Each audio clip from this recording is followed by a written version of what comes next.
নমস্কার, আমি সুপ্রিয়া। আজকেও আসলাম কিছু আপডেটস আপনাদেরকে জানাতে, যেমনটা আমি জানিয়ে থাকি। যেমন আজকের আপডেটস হচ্ছে খসড়া তালিকা পেশ হয়েছে। সেখানে যা নাম আসছে প্রায় ৫৯ লক্ষের নাম বাদ গিয়েছে এই তালিকায়। এবং সেই মিলিয়ে চাকরি তালিকায় বাদ গিয়েছে এবং তার জেরে শুরু হয়েছে রাজ্য রাজনীতিতে উত্তালকর পরিস্থিতি। আবার আরেকটি আপনাদের বিষয় জানি যে যুব ভারতীতে যে ক্রীড়াঙ্গনে যে বিশৃঙ্খলা পরিস্থিতি সৃষ্টি হয়েছিল, সেখানে ক্রীড়ামন্ত্রীর দিকে বারংবার প্রশ্ন উঠেছিল এবং সেখানে রাজ্য পুলিশের দিকে প্রশ্ন উঠেছিল, কারণ সেখানে মাথায় রয়েছে রাজ্য পুলিশের পুলিশ মন্ত্রী মমতা বন্দ্যোপাধ্যায়।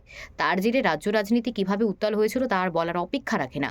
কিন্তু সেখানে দাঁড়িয়ে দেখা যাচ্ছে যে প্রত্যেকটি মুহূর্তে এই রাজনৈতিক উত্তাপ, রাজনৈতিক প্রতিহিংসা, রাজনৈতিক দর কষাকষির মাঝে কোথাও গিয়ে সাধারণ মানুষের কত অসুবিধার সম্মুখীন হতে হচ্ছে সেদিকে প্রশ্ন। এবং আজ দেখা গেল ইস্তফা লেটার দিল মুখ্যমন্ত্রী মমতা বন্দ্যোপাধ্যায়ের কাছে ক্রীড়ামন্ত্রী অরূপ বিশ্বাস। সেখানে বারংবার প্রশ্ন উঠছে, কারণ বাম আমলে কিন্তু মুখ্যমন্ত্রী মমতা বন্দ্যোপাধ্যায় তিনিও ছিলেন ক্রীড়ামন্ত্রী। অর্থাৎ তারপরে দেখা গেল ধারাবাহিকতায়, যেমন ২০০৮ সালে মারাদোনা এসেছিলেন, তখন ক্রীড়ামন্ত্রী ছিলেন প্রয়াত সুভাষ চক্রবর্তী।